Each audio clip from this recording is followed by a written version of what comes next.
Last week on Buhle Betfu.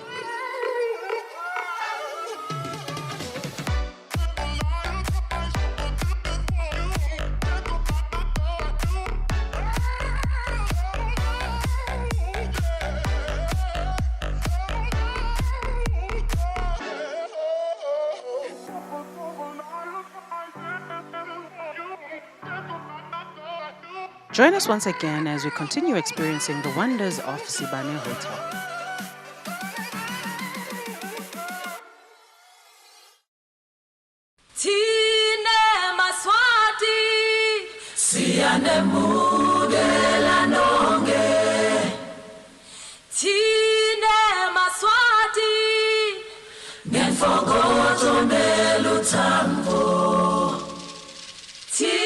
Siphinde sibe nesigala nje yethu lapha eSibane Hotel singangena ngekhathi sitoyibona. Lapho ngekhathi sigala nje malangeni akithi kuhlala abantu labadele for ama private meetings like the executive people. Shothi singanibita nani babukele emakhaya kuthi ningeta into ohlala lana nitijabulise nisanatha leto tinatho tenu noma nibambe imihlangano yenu.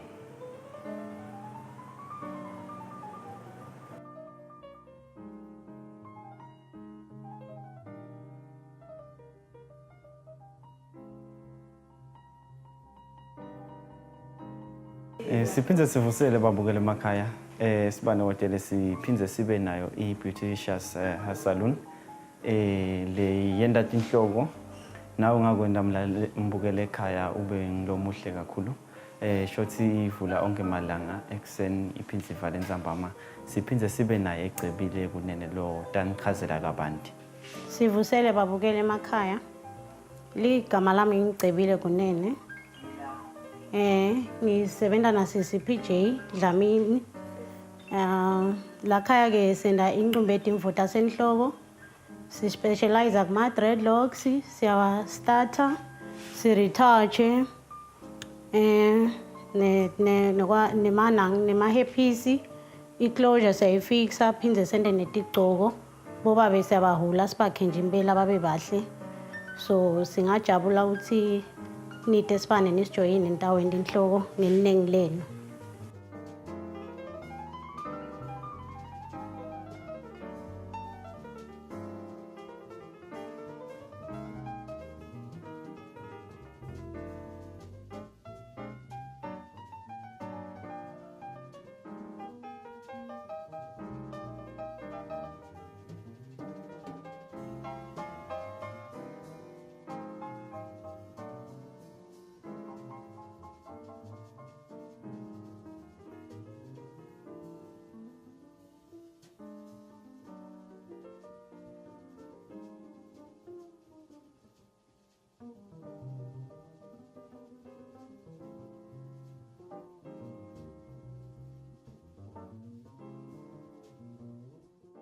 My name is Ivis Kumalo.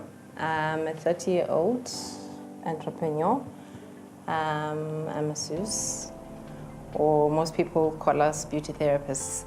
I'm working at Sibane Hotel, and I'm running the spa here, and I do massages, facials, nail treatments, body wraps, and detox wraps.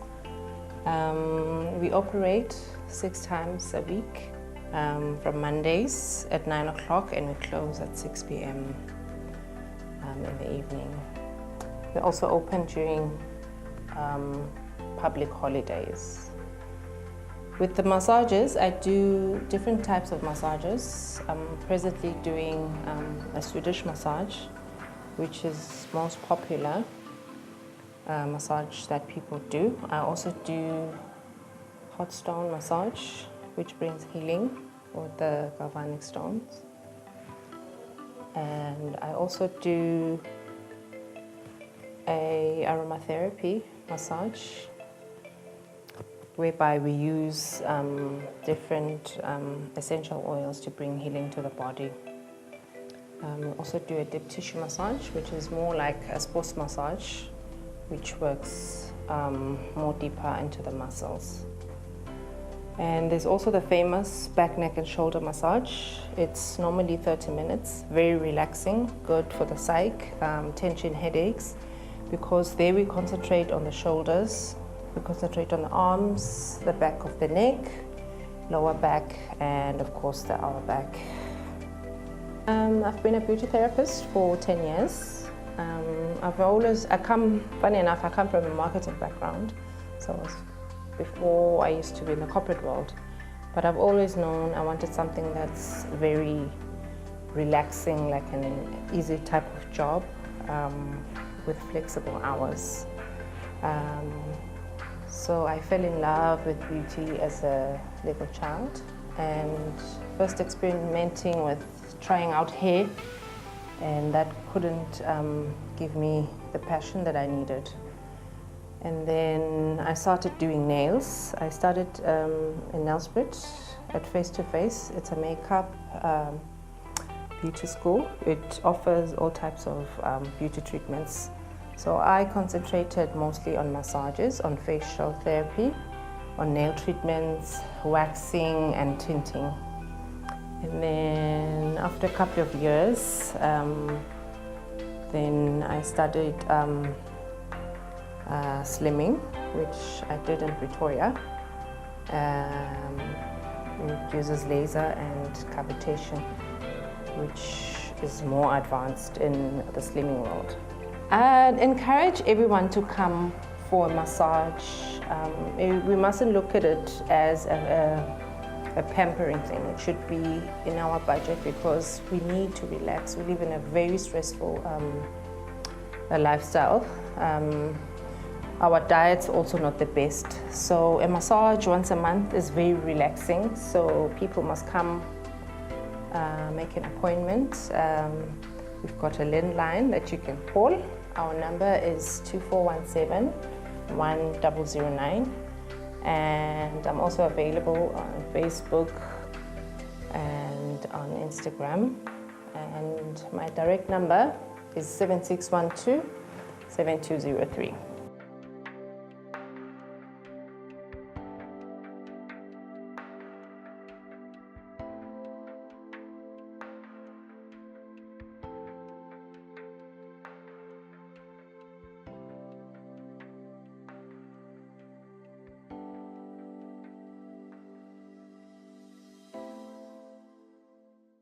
Babukele emakhaya lapha sesisechapeli yethu eSibane Hotel. Lapha ke siyaye sibe nemishado khona. Mangabe ufuna kushada ungashadela kule ndzawo lena.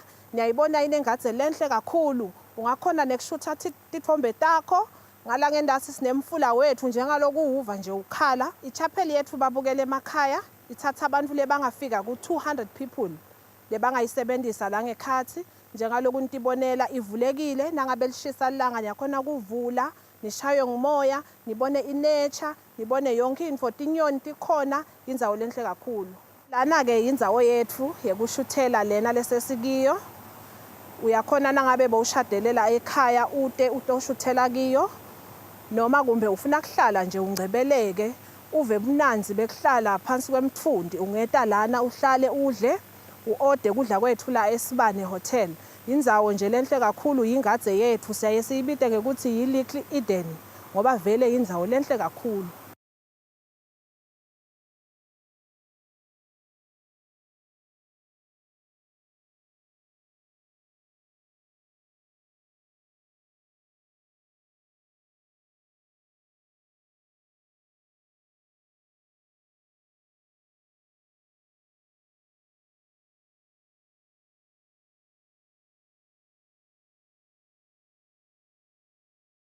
Lena yibhoma yethu la eSibane, lena indzawo yekosela inyama.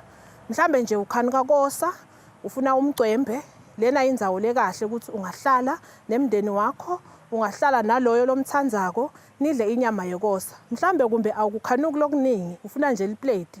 Neliplate uyalithola la eSibane Hotel, ungatidlela nje uwedwa, utinathele loko lokunathako la eSibane. Kule bhoma yethu lena ungaphindze wende umcimbi. Mhlambe ufuna kwenda i-birthday, mhlambe nje yi-graduation party. Siyawendela nakulendzawo lena ema-party, ithatha bantu lebangafika ku-50 lendzawo lesikiyo. kule bhoma yethu.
Mina ke bakhwenyane ngingithoko Mlotha. Ngisebenza khona la ekhaya eSibane. Ngisebenza khona la ka cold kitchen. Emas ethu la khaya siwenta ngesinkwa sembila. Siwenta ngemasi la original, emas enkomo. Siwasebenzisa onke malanga makunema conference. Emasala khaya ke bawathanda kakhulu bami. Cishe nema-customer onke ayeda nje atowafuna vele. Sengiyawavuba ke babe mas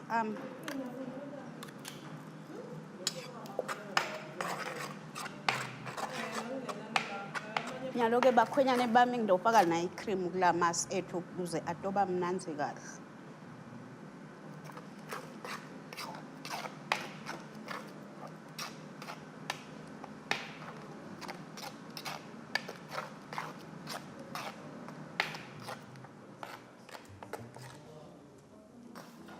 Shothi ke babe lo cream lengimfakile sizama lokuthi sibulale lo kuba munyu lamanye wakhanza amunyu kakhulu. Sibese ke sesifaka kancane ke lo cream ukuze atonambitheka kahle. Nyalo ke sengicela kwaphakela ke nyalo.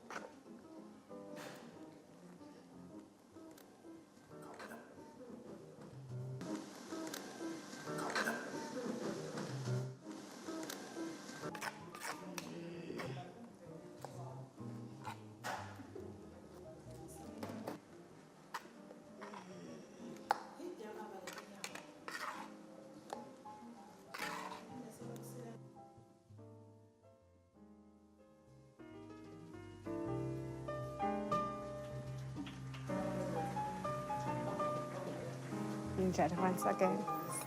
Siyaphila la ngemasi ethu avela ngesinkwa sembila emasi enkomo. Yes, enjoy.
Mbukeli, it's been a beautiful, beautiful day.